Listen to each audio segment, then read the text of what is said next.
नमस्कार दोस्तों, good evening. आप लोग का रोजगार विद पंकज यूट्यूब चैनल में आप लोग का स्वागत है। जैसा कि पता है, इसके पहले गांधी युग पढ़ाए थे, तो गांधी युग की 3 क्लास लगाए थे। गांधी युग लगभग देखा जाए तो पूरा समाप्त कर चुके हैं। उनके जीवन से लेकर वो अपने जीवन के संघर्ष में अफ्रीका से लेकर जब तक इंडिया नहीं आ गए, कौन सी पत्रिका निकाले, कौन सा समाचार पत्र था, उनका आत्मकथा क्या थी, उनके बारे में जितने तथ्य थे लगभग 3 क्लास में गांधी युग समाप्त कर चुके हैं। अब गांधी की कार्यशैली, गांधी अपने जीवन में कौन कौन से सत्याग्रह किए हैं, अब वो टॉपिक आ गया है। तो महात्मा गांधी 9 जनवरी 1915 को भारत आते हैं। जिस दिन आते हैं उस दिन प्रवासी दिवस के रूप में मनाते हैं। भारत आने के बाद क्या होता है, ये इनके गुरु जो थे, राजनीतिक गुरु गोपाल कृष्ण गोखले, वो साफ साफ महात्मा गांधी को कहते हैं कि 1 साल मुंह बंद करके कान खोल के पूरे भारत का क्या करिए, भ्रमण करिए, भारत का दर्शन करिए और देखिए भारत में क्या क्या समस्याएं हैं। क्योंकि आप तो बहुत अभी 21 साल बाद अफ्रीका से आए हुए हो, तो भारत के बारे में आपको बहुत नहीं पता है। भारत में क्या कंडीशन गुजर रही है, भारत के बारे में यहाँ की क्या परिस्थितियां हैं। पहले आप 1 साल मुंह बंद करके, 1 साल कुछ मत बोलिए, जाइए पूरे भारत का भ्रमण करिए, मुंह बंद रखिए, कान खुले रखिए और देखिए भारत में क्या क्या हो रहा है। तो 1916 में जब 15 में आते हैं, 16 में देखा जाए पूरा भारत का भ्रमण करते हैं। वही लखनऊ का अधिवेशन होता है, वहां भी जाते हैं। तो देखा जाए तो महात्मा गांधी का द्वारा चलाया गया प्रथम सत्याग्रह कोई है तो कौन सा है, चंपारण सत्याग्रह। आप समझ गए ना, महात्मा गांधी के द्वारा चलाया गया प्रथम सत्याग्रह कोई है तो क्या है, चंपारण सत्याग्रह। लेकिन भारत में, बात समझ गए ना, विदेश वहां अफ्रीका में चला चुके थे, बताएं तुम लोग को, देखो वहां पे आंदोलन कर चुके थे। लेकिन ये भारत में कहा जाए कि भारत में महात्मा गांधी द्वारा चलाया गया प्रथम कोई सत्याग्रह है तो कौन सा है, चंपारण है। चंपारण क्योंकि देखो जो सत्याग्रह जिस स्थान पे होता था उस समय उसका जो नाम हुआ करता था उसी नाम पे रख दिया जाता था। बात समझ गए ना।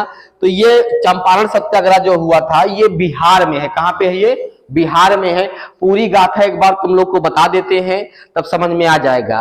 अभी लिखाने से पहले सुन लीजिए कि चंपारण देखा जाए वर्तमान में ये बिहार में है। कहां पे है, बिहार में। पहले उसका नाम एक ही था, चंपारण। इस समय जाओगे तो वहां पे उसका नाम हो गया पश्चिमी चंपारण, पूर्वी चंपारण, जिसको कुछ लोग वहां देखो बोलते हैं मोतिहारी। तो जो पूर्वी चंपारण है, पश्चिमी चंपारण है, ये यहीं पर क्या हुआ करता था, 1917 के पहले, 1917 के पहले वहां पे नील की खेती हुआ करती थी। और जब नील की खेती हुआ करती थी तो लोग, किसान लोग वहां पे क्या करते थे, क्योंकि उतना उस समय देश डेवलप था नहीं, तो उस समय जो नील की खेती हुआ करती थी उसका डिमांड ज्यादा था। उस नील की खेती को भारत में भी यूरोपीय बाजारों में अच्छी खासी कीमत मिलती थी, उस समय उसका डिमांड था। तो वहां के किसान जो हुआ करते थे वो नील को उगाते थे और नील को उगाने के बाद उस नील को कौन लेता था, अंग्रेज। अंग्रेज ले जाके यूरोपीय बाजारों में ठीक ठाक भाव से बेचते थे, तो उससे कमाई किसको, भारतीय को भी होता था। लेकिन उसमें दिक्कत कहां से आती है, क्योंकि जो नील है ये पौधा कहाँ होता है, तो बंजर जमीन पे होता है, तो उसका पाउडर बनाते थे। तो ये लोग जो अंग्रेज थे ऐसे नहीं था कि आपका खेत है या बंजर जमीन है आप चाहो अपने मन से उगाओ, कोई मतलब नहीं। टैक्स के रूप में क्या किए ये लोग, बिना परमिशन लिए आप नील की खेती नहीं कर सकते थे। तो उसके एवज में ये लोग 3 कठिया कानून लगाए थे। क्या, 3 कठिया कानून लगाए थे। 3 कठिया कानून का मतलब होता है 20 भाग में 3 भाग वो लोग खुद, मतलब 3/20, 20 भाग में 3 भाग वो लोग क्या लेते थे बताओ, टैक्स के रूप में लेते थे। उसके बाद क्या हुआ, उसमें जब टैक्स के रूप में लेते थे तो एक कंपनी आती है उस समय जर्मनी में। कहा, जर्मनी में। तो किसान लोग क्या करते थे, तो अंग्रेज लोग उसी जमीन का अनुबंध 20 वर्ष के लिए, 25 वर्ष के लिए कर देते थे। जैसे कहते नहीं, इस समय कोई खेत रेहन पे लेता है, किस पे, रेहन पे लेता, उसी तरह खेत को क्या एक बंधुत्व में अनुबंध कर देते थे 20-25 वर्षों के लिए। और आप नील की खेती उगाओ और टैक्स देते रहो, नील की खेती उगाओ, टैक्स देते रहो। अगर तुम कह रहे हो ठीक है हम नील खेती नहीं उगाएंगे तो आपको उतना पैसा उनको भुगतान के रूप में, जुर्माना के रूप में देना पड़ेगा। तो ये सब कुछ नियम लगा के बैठे हुए थे। तो ज्यादा समय नहीं लेते, पर यहाँ समझा देते हैं तुम लोग को। पहले चंपारण सत्याग्रह पूछेगा तब हुआ था, 1917 में हुआ था। जब ये बिहार है, बिहार में जाओगे जो ऊपरी हिस्सा है ये वाला, ठीक है, सोमेश्वर की पहाड़ी वहाड़ी यहाँ पे है, यही चंपारण में वाल्मीकि राष्ट्रीय उद्यान है। अभी तुम लोग पढ़ते हो, बताओ वाल्मीकि राष्ट्रीय उद्यान कहाँ है? बिहार में है ना। तो वाल्मीकि राष्ट्रीय उद्यान चंपारण में है, बिहार में तो है, बिहार में कहाँ है? चंपारण में। कौन चंपारण में? इस समय पश्चिमी चंपारण में। कहां पे है? पश्चिमी चंपारण, वाल्मीकि राष्ट्रीय उद्यान यहीं पे है। तो ये वाला हिस्सा जो है चंपारण क्षेत्र हुआ करता था। वर्तमान में देखा जाए, जब ब्रिटिश प्रांत यहाँ पे था तब किस मंडल में आता था? तिरहुत प्रमंडल में आता था। बाद में उसका नाम बदल के क्या होता है? सारण। क्या होता है? सारण प्रमंडल होता है। सारण से 1866 में, अगर 1866 होगा तो बताइए उस समय किसका युग रहा होगा? अंग्रेजों का युग रहा होगा ना। अगर 1866 की बात कर रहा है तो उस समय किसका युग रहा होगा? अंग्रेजों का।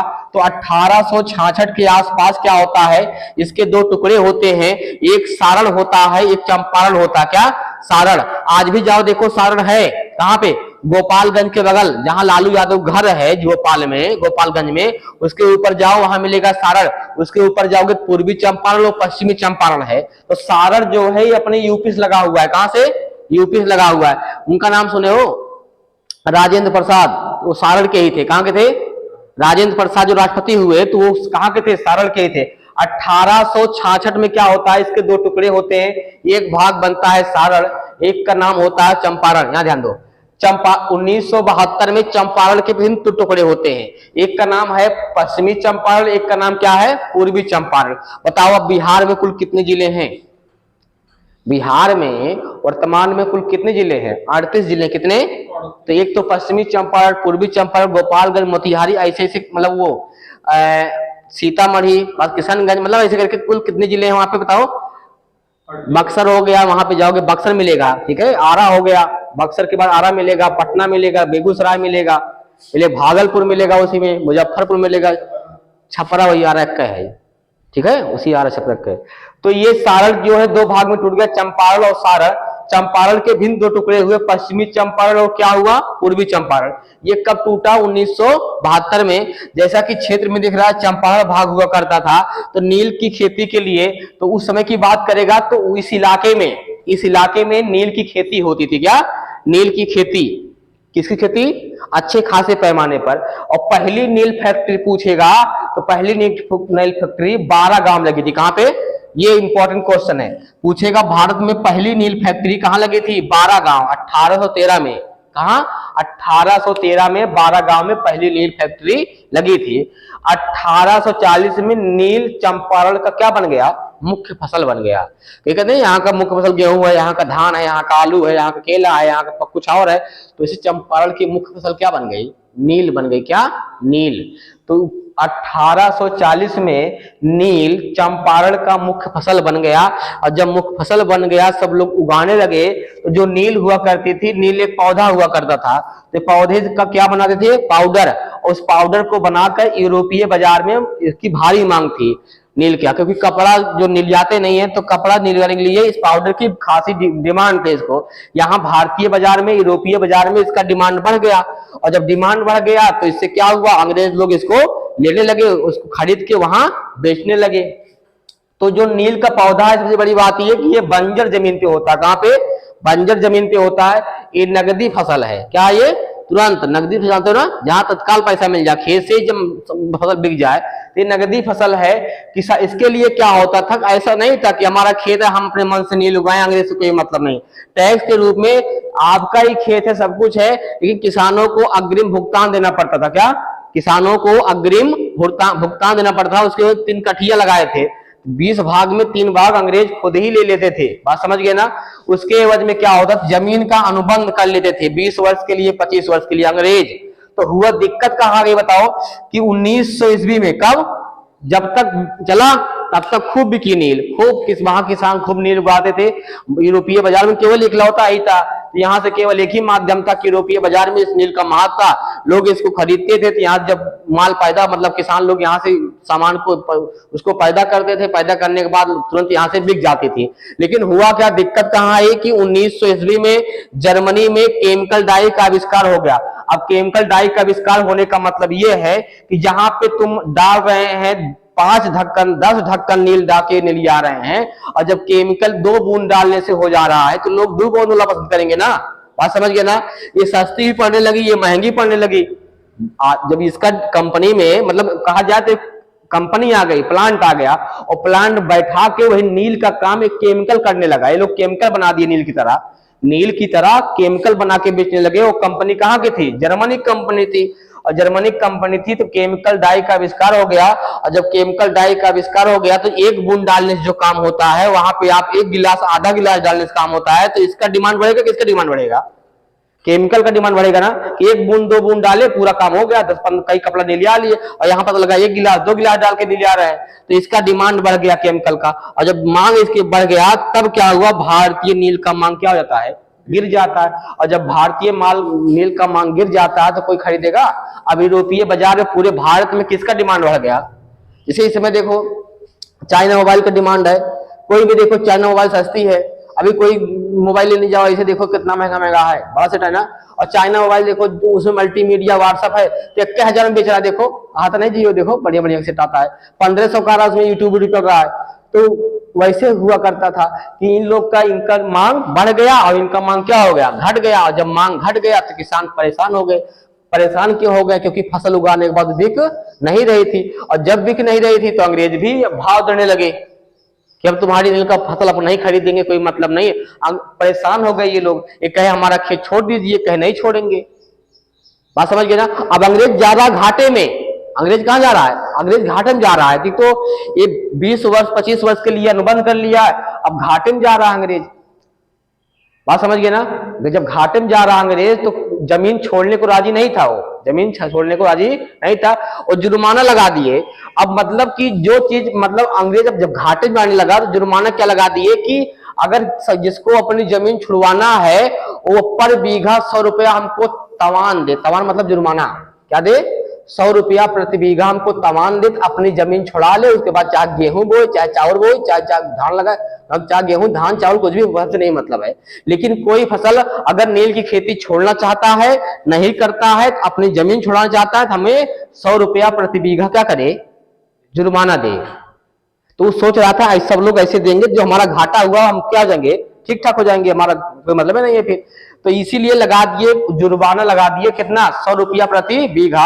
और वही जुर्माना जो लगा दिए 100 रुपया तब बहुत हुआ करता था, 100 रुपया प्रति बीघा जुर्माना लगा दिए तो सबके बस की बात नहीं थी। जो बड़े बड़े किसान थे उसके बस के मान लो दे देते थे, लेकिन जो गरीब किसान थे उनके बस की बात थी, कमजोर लोग देखा जाए उस समय 100 रुपया प्रति बीघा बहुत था उस समय, सबके बस की बात नहीं थी। तो किसानों ने इसका क्या किया? विरोध किया। यही विरोध करने के लिए कि लखनऊ में 1916 वाले अधिवेशन में जब अंबिका चरण मजूमदार लखनऊ के अधिवेशन में शामिल हुए थे कांग्रेस के, तब वहीं चंपारण के किसान थे, उनका क्या नाम था? राजकुमार शुक्ल, क्या नाम था? वो इसी समस्या को लेकर कहां पहुंचते हैं बताओ? महात्मा गांधी के पास पहुंचते हैं। तो बताओ ये पूरा समझ में आया? ये बताओ, यहां तक कोई दिक्कत नहीं। चंपारण देखा जाए 2 पार्ट में पढ़ाएंगे, तो आज पढ़ा दिए, कल इसको समाप्त कर देंगे। कौन कौन गया था लखनऊ, कौन कौन गया था, फिर महात्मा गांधी आए चंपारण में क्या किए, कैसे किए, बात समझ गए ना? तो पूरे गाथा को कल पढ़ाएंगे। तो इसकी एक क्लास लग चुकी है, कल चंपारण पे क्लास और लगी थी। पहले बताओ आज जहां तक हुआ यहां तक समझ में आया? अभी इसके बाद और है, अभी इनवाइट करेंगे, महात्मा गांधी आएंगे, उसके बाद पटना पहुंचेंगे, पटना के बाद कहां जाएंगे बताओ? चंपारण जाएंगे, वहां पर धरने में बैठेंगे। बहुत बड़ी कहानी लंबी है इसकी, तो केवल इतना आज तुम लोग को पढ़ा दिए चंपारण के बारे में। चंपारण के बारे में कब बताया? चंपारण सत्याग्रह कब हुआ था? तो 1917 में हुआ था। नील की खेती के लिए हुआ करता था, कैसे कैसे क्या था, ये कहाँ इलाका में था, बिहार में किस जिले में, वर्तमान में कहाँ पड़ेगा, पूरा बताओ। तब समझ में आ गया है? कोई दिक्कत नहीं है। अगली क्लास जो होगी चंपारण की पार्ट 2 कल होगी। तब तक के लिए आप लोग धन्यवाद।